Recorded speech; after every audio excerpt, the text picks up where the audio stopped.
Usione maisha yanavyokulazimisha kupumua, kumbe kuna kitu ndani yako kimepotea.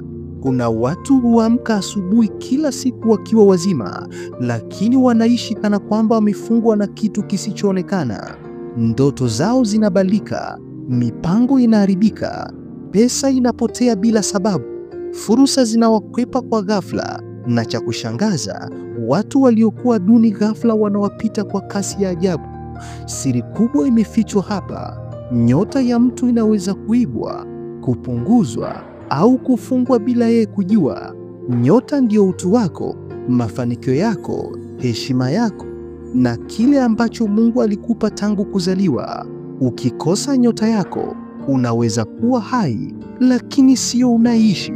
Unaishi lakini kama kivuli cha kile ulichotakiwa kuwa. Leo utagundua dalili 15 nzito zinazothibitisha kama nyota yako imeibiwa, imetekwa au imefichwa mahali panapokuchelewesha kuyafikia makusudi yako. Usiseme hujui, kwani ukijua dalili hizi unaweza kuanza kupambana kuirudisha nyota yako kabla hujachelewa. Kabla tujaendelea na somo letu, jambo unalotakiwa kulifanya ni kulike video hii kisha kukaa kwa kutulia na kufuatilia mwanzo mpaka mwisho. Kuna mambo mengi sana ya kujifunza. Lakini pia kama ndio mara yako ya kwanza kabisa kuungana nasi na bado huja subscribe, basi nikupe pole, kwa sababu watu wote makini na wanaopenda kujifunza tayari wamesha subscribe katika channel yetu hii ya Nguvu ya Maono Media. Ili nawe uwe miongoni mwa watu makini na wanaopenda kujifunza, basi hakikisha una subscribe kisha unabonyeza kitufe cha alama kengele. Kwa kufanya hivyo, utakuwa miongoni mwa watu makini na wanaopenda kujifunza. Hakika Nguvu ya Maono Media ni mgodi wa maarifa. Twende moja kwa moja tukaziangalie dalili 15 za mtu aliyeibiwa nyota yake. Namba 1. Maisha yanabadilika ghafla na kuwa mabaya. Mambo yako hapo awali yalikuwa yanakwenda vizuri, ghafla yanaanza kuharibika bila sababu yoyote. Hii ni ishara ambayo inaonyesha kuwa nyota yako imeibiwa. Siku zote nyota huleta mafanikio kwenye maisha ya mwanadamu. Ukianza kuona maisha yako yanabadilika ghafla na kuwa mabaya, hapo awali uliona maisha yako yanakwenda vizuri. Yamkini ni biashara, yamkini katika ndoa, uliona kila kitu kinakwenda vizuri. Kaona mipango yako inakwenda vizuri, kazi yako inaenda vizuri, lakini ghafla unashangaa mambo yanaanza kubadilika na kuwa mabaya zaidi bila sababu. Hii ni ishara inayoonyesha kuwa nyota yako imeibiwa.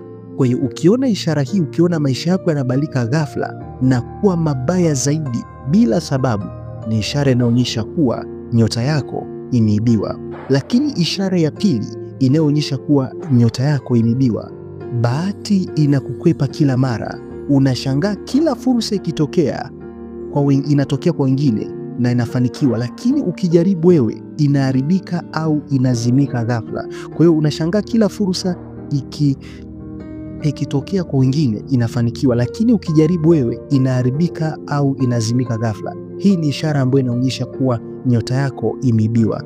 Bahati inakukwepa kila mara.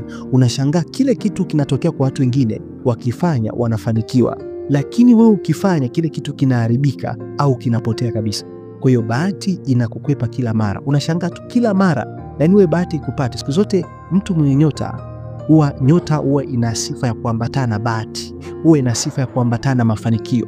Kwa hiyo ukiona kila mara bahati inakukwepa wewe, yani kila mara bahati inakukwepa, yani wewe haunaga bahati. Watu wengine wanafanikiwa, watu wengine bahati ndio zinawapata wanafanikiwa, lakini wewe kila mara bahati inakukwepa, ni ishara inaonyesha kuwa nyota yako imeibiwa, kwa sababu nyota huwa ina tabia kuvuta bahati, nyota huwa ina tabia kuvuta mafanikio. Kwa hiyo ukiona bahati inakukwepa kila mara, ni ishara inaonyesha kuwa nyota yako imeibiwa. Lakini dalili ya tatu ambayo inaonyesha nyota yako imeibiwa, unapoteza vitu au watu muhimu bila sababu. Unapoanza kuona unaachwa, unasalitiwa, unafukuzwa kazi, biashara inateketea bila maelekezo ya msingi, ni ishara au dalili inaonyesha kuwa nyota yako imeibiwa. Kwa hiyo unapoteza vitu au watu muhimu bila sababu. Unashangaa ghafla unasalitiwa, ghafla unaachwa, ghafla unapoteza vitu vya msingi kwenye maisha yako, ni ishara inaonyesha kuwa nyota yako imeibiwa. Lakini dalili namba 4 au ishara namba 4 ambayo inaonyesha nyota yako imeibiwa, kipaji chako hakionekani wala kuthaminiwa. Ukiangalia unajiona una uwezo mkubwa, lakini watu wanakupuuza kana kwamba hauna kipaji chochote. Yani ukijiangalia unajiona una uwezo mkubwa, ukijiangalia unajiona una kipaji kikubwa, ukijiangalia unajiona una kitu kikubwa ambacho unaweza kufanya na kaleta matokeo, lakini watu kuangalia hawakuthamini, watu kuangalia hawakutambui, wanakuona na kwamba hauna kitu chochote. Listen, siku zote mtu mwenye nyota yake inamfanya aonekane kwa watu, nyota yake inamfanya atambulike kwa watu. Kwa hiyo ukiona wewe ukijiangalia unajiona una uwezo mkubwa, ukijiangalia unajiona kabisa una mchango kwenye kitu fulani, unaweza kusimama kile kitu kikafanikiwa, lakini watu kuangalia hawaoni chochote kwako, ni ishara inaonyesha nyota yako imeibiwa. So you need to pray, unatakiwa uombe kurejesha nyota yako. Lakini dalili namba 5 ambayo inaonyesha nyota yako imeibiwa, ndoto za ajabu na za kutisha zinazokuwa zinajirudia mara kwa mara. Mfano, unakuwa unaota unakimbizwa, unakula chakula kichafu, unajiona uko uchi hadharani na kadhalika. Ni ishara ambayo inakuwa inaonyesha nyota yako imeibiwa. Kwa hiyo ukiota ndoto za ajabu na za kutisha zinazokuwa zinajirudia mara kwa mara, yani mara kwa mara watu unakimbizwa na maitu, unakimbizwa na vitu visivyoeleweka, unakimbizwa na viburi, unakimbizwa na wanyama wasioeleweka, unakimbizwa na mavitu, unakuwa unaota, yani wewe ni mwanzo mwisho unaota ndoto mbaya. Yani wewe unaota ndoto mbaya tu, mara unaota unakula chakula kichafu, unaota unakula nyama zisizoeleweka. Hii ni ishara inaonyesha nyota yako imeibiwa. So unatakiwa kuomba. Lakini ishara namba 6 inaonyesha kuwa nyota yako imeibiwa, unakuwa na moyo wa kukata tamaa bila sababu. Hata mambo rahisi unajihisi hayawezekani. Yani unakuwa ni mtu unakuwa na moyo wa kukata tamaa bila sababu. Hata mambo rahisi, kwenye mambo rahisi wewe ndani yako unaona mambo hayawezekani kabisa. Unaona mambo hayawezekani. Kwa hiyo unakuwa na moyo wa kukata tamaa bila sababu. Hata mambo rahisi unajihisi hayawezekani kabisa. Lakini ishara namba 7, unasahaulika haraka. Watu wanakuahidi mema, lakini wakikutana na wengine wanakusahau kabisa. Kwa hiyo unakuwa ni mtu mwenye kusahaulika. Siku zote mtu mwenye nyota inamfanya mtu aweze kukumbukwa, yani mtu hawezi kumsahau. Lakini unashangaa ukianza kuona unasahaulika haraka. Watu wanakuahidi mema, watu wanakuahidi watakusaidia, watu wanakuahidi watakusupport, lakini watu hao wanapokutana na watu wengine wanakusahau kabisa, wanasahau kabisa na mambo aliyowahi kumwahidi mtu fulani.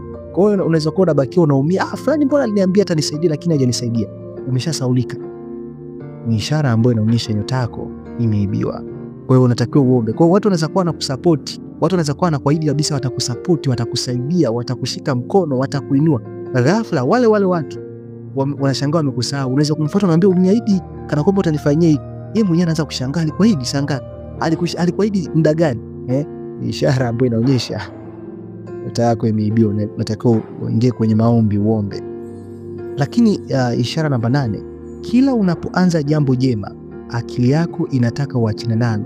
Ni kama kuna sauti inakupinga. Yani kila unapoanza jambo jema akili yako inataka uachane na hilo jambo. Yani unashangaa unaanza jambo jema kabisa, lakini akili yako inakwambia inakutaka uachane na hilo jambo. Ni ishara hiyo.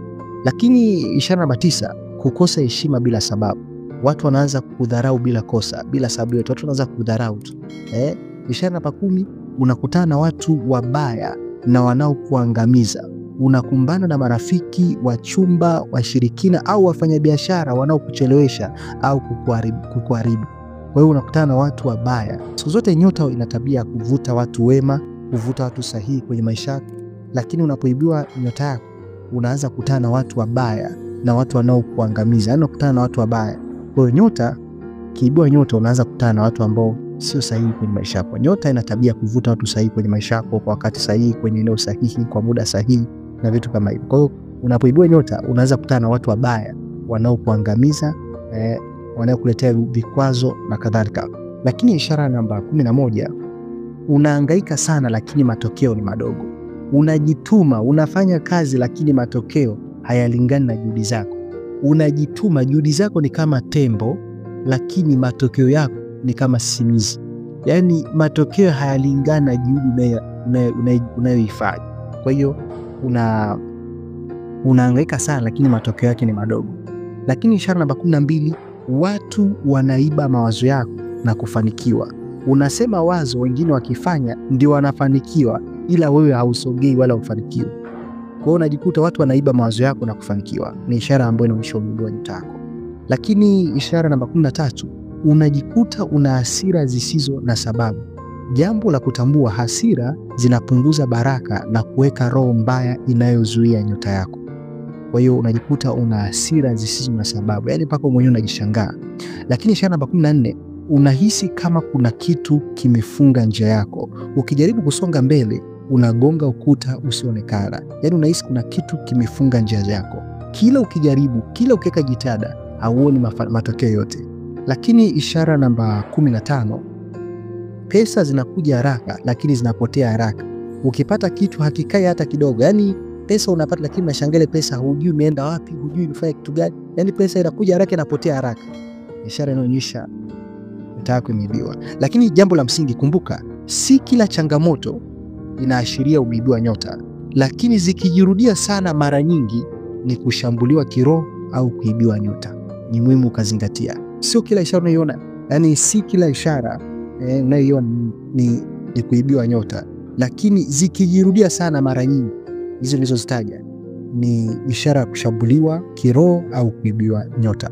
Ni matumaini yangu na kitu ambacho umejifunza. Lakini pia kama bado hujasubscribe, basi hakikisha una subscribe ili uendelee kujifunza zaidi. Nakupenda sana, nikutakia wakati mwema.